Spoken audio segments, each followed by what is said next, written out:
Aura कहते हैं बेटा मतलब ये इस्लामिक मतलब फिक्ह वाला वर्ड है, मतलब रूलिंग्स वाला वर्ड है। कौन से एंगल से बच्चे होते हैं प्यूबर्टी जिनको आते हैं आप मुझे बताएं हैं। They are capable enough to think कि मेरे लिए ये पार्टनर सही है, या केपेबल इनफ टू फ्लर्ट, क्या इसके साथ मस्ती कर लूं, इसके फ्रेंडशिप कर लूं, रिलेशनशिप में आ जाऊं। आपके बाल उनके सामने दिख रहे हैं तो एटलीस्ट आपको ये नॉलेज आपको पता हो कि हाँ इसका गुनाह आपको मिल रहा है। तो मैं आपसे कहती रूलिंग कहां से, देखो कुरान की आयतों से रूलिंग आ रही है। अल्लाह हमसे ये कह रहे थे कि आप ऐसे चलें कि आपके ना हील भी ना बजे, और यहाँ पे हमारी हील ऐसी होती है कि हम चाहते हैं कि ठक ठक ठक बजे तो लोग हमें पलट के देखें।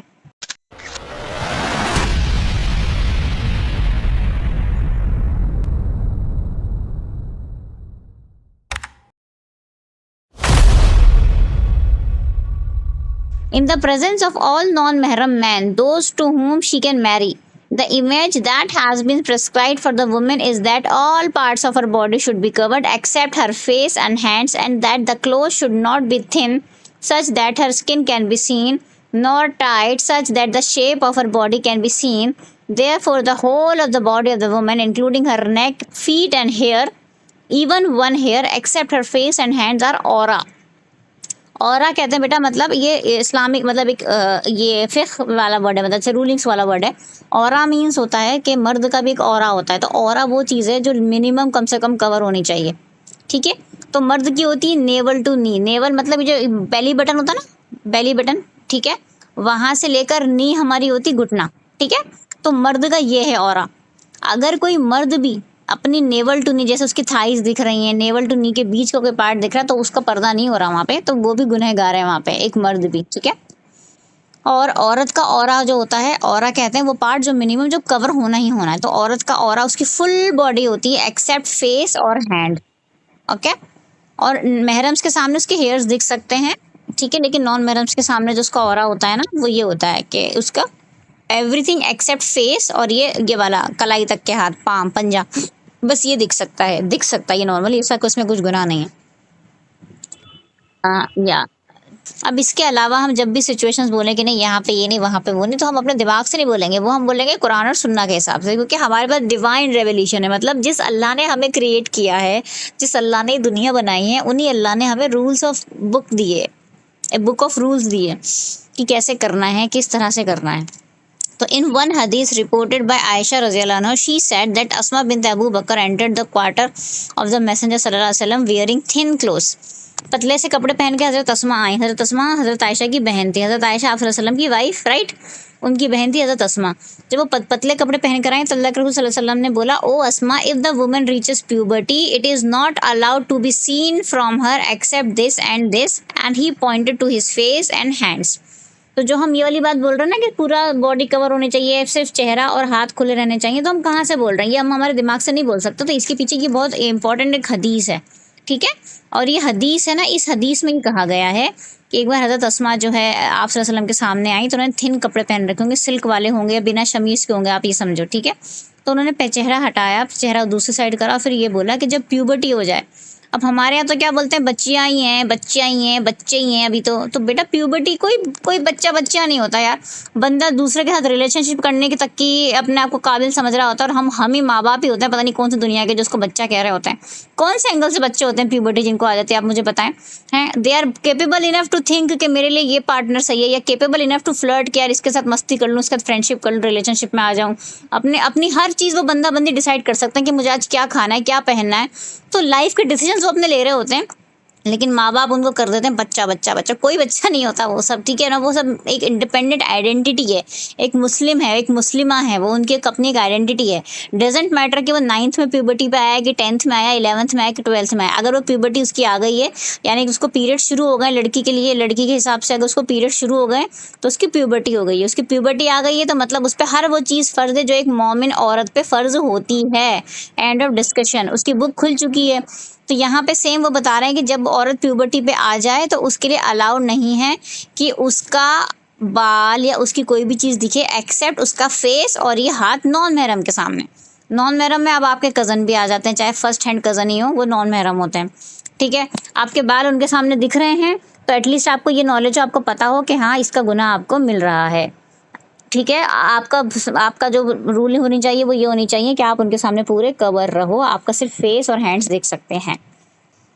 फिर दूसरी एक और कुरान की आयत है कि they should not show their charms जीना in public beyond what may decently be apparent thereof. जो मैं बार बार कह रही थी ना कि देखो, पर्दे का मतलब सिर्फ ये नहीं कि मैंने अपने आप को ढक लिया तो फिर उसके बाद मैं मेकअप कर लिया, नहीं। चार जो जीनत होती है ना, जीनत जिसे कहते हैं ना, चार्मिंग जिससे लगता है बंदा, वो पब्लिकली डिस्प्ले नहीं होनी चाहिए कि पब्लिकली हर एक को पता हो कि मतलब ये तो तैयार होने का इतनी प्यारी लगती है, ठीक है। ये सबको पता नहीं होना चाहिए। क्यों नहीं होना चाहिए वो भी हम इंशाल्लाह अभी बताऊंगी मैं, और भी चीज़ें जो हमने पहले भी करी हैं। अच्छा, जो वाकई नॉर्मल, जो अपेरेंटली डिसेंटली अपेरेंट हो, डिसेंटली अपेरेंट जैसे क्या कि नॉर्मली हम घर में रहते हैं या हम कहीं भी रहते हैं तो हम क्या करते हैं कि भाई अब ठीक है, मुंह धो के एक मॉइस्चराइजर लगा लिया, ठीक है।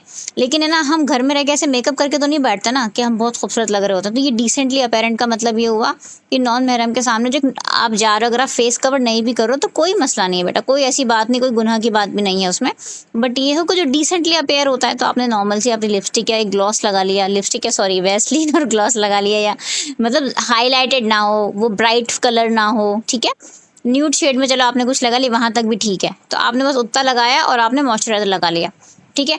बट अब वो जो आप फेक लैशेस लगाओगे, फेक आई लेंसेज लगाओगे, ठीक है, दिस इज कम्स अंडर जीना, अट्रैक्शन के अंदर आएगा फिर वो। So hence let them draw their head covering खिमार over their necks and bosoms। neck हो गई आपकी गर्दन। इसलिए देखो ये जो मैं जो आपसे कहती थी रूलिंग कहाँ से है, देखो कुरान की आयतों से रूलिंग आ रही है ये कि क्या हो रहा है। अभी ये देखो, ये आयतें पढ़ रही हूँ मैं, ये आयतों का ट्रांसलेशन है और नूर की आयत है, मैं अपने दिमाग से नहीं बता रही थी पहले भी। ये रूलिंग है। देखो पहले तो जीनत नहीं दिखानी अपनी अपनी ब्यूटी, मतलब जो खूबसूरती जो दिखे। उसके बाद जो है, जो हमारी जो हेड कवरिंग हो वो ऐसी हो जो उससे हमारी गर्दन, गला और हमारा जो सीना, जो चेस्ट है ना, स्पेशली चेस्ट का जो पार्ट है वो कवर हो जाए। तो and let them not display more of their charms to any but their husband, their father, their husbands father. अब यहाँ पे अल्लाह सुब्हानहू तआला ने आगे सारे वो रिश्ते बता दिए हैं जो महरम है। तो एक तो हस्बैंड महरम होता है, तो हस्बैंड का महरम होना तो एक बिल्कुल ही अलग केस है, क्योंकि वो तो एक बिल्कुल ही डिफरेंट टाइप का रिलेशनशिप होता है। लेकिन जैसे ये फादर हैं, आपके ससुर हैं, फादर्स हस्बैंड, उनके बेटे हैं, ठीक है, देयर हस्बैंड सन, उनके हस्बैंड्स के जो बेटे से किसी की दूसरी शादी होती है तो हस्बैंड के पहले से बेटे हैं तो वो husband son. Such male attendants and are beyond all sexual desire, यानी कि ऐसे मेल लोग जो जो जिनके अंदर सेक्सुअल डिजायर नहीं होती, उनके सामने आप तैयार होकर आ सकती हो। मतलब जैसे कोई बहुत ही बूढ़ा हो गया 80-70 साल का, जैसे वो, ठीक है। उसके अलावा ये सारे रिश्तों के अलावा जो है ना, वो कह रहे हैं children that are young age unaware of women न्यूक्रेन, मतलब जैसे छोटे बच्चे से 8 साल का, 7 साल से छोटे बच्चे, प्यूबर्टी पे जो नहीं आए लड़के, वो वाले लड़के जिनकी प्यूबर्टी नहीं आई है, उनके सामने आप बिना पर्दे के आ सकते हैं, मतलब ठीक है। ये यहाँ पे कुछ आपको रिलेशनशिप्स दे दिए। And let them swings their leg for walking so as to draw attention to the hidden charm. तो देखो अल्लाह ने कितनी डीपली बता दी, मतलब अल्लाह ने ये भी बोल दिया कि चलते वक्त वो औरत पैर भी ना पटके, ऐसे कि लोग पलटें और उसको देखें। तो हमारे यहाँ तो उल्टा होता है कि हम हर वो चीज़ कर रहे होते हैं कि लोग हमें देखें और पलटें। जैसे कि हमारी पायल छन छन करे तो हमारी चूड़ियाँ छन छन करें, तो हमारे साइड में कुछ पर्स में लटक रहा हो जो चन चन बजे, कि लोग हमें पलट पलट के देखें। ओके, जबकि अल्लाह हमसे ये कह रहे थे कि आप ऐसे चलें कि आपके ना हील भी ना बजे। और यहाँ पे हमारी हील्स ऐसी होती हैं कि हम चाहते हैं कि ठक ठक ठक बजे तो लोग हमें पलट के देखें, ठीक है। तो अल्लाह तो हमसे कह रहे हैं कि इतनी छुप जाओ, इतनी कवर हो जाओ कि कोई दूसरा इंसान तुम्हें देख भी ना पाए, तुम उसकी पहुंच से इतनी दूर हो जाओ, राइट। और यहाँ पे हमसे ये कहा जा रहा है, मतलब वेस्टर्न, मतलब हमारे जो मीडिया है, मतलब जो हमारा जो वर्ल्ड है जहाँ हम अभी जी रहे हैं, कि तुम जितनी दिखो उतनी अच्छी, तुम जितनी बजो उतनी अच्छी, जहाँ जहाँ से बजो तुम्हारी छन छन बजे तो हम तुम्हें पलट के देखें, कह रहे तुम आ गई आज ऑफिस। Getting my point. अस्तगफिरुल्लाह। खैर, so Ibn Abbas explained the words beyond what may decently be appeared, therefore to be referring to the face and hands। तो फेस और हैंड पे जो नॉर्मल जो दिखता है, नॉर्मल जैसे हैंड रहते हैं वैसे हैंड रहे, नॉर्मल जो फेस है वैसा फेस रहे।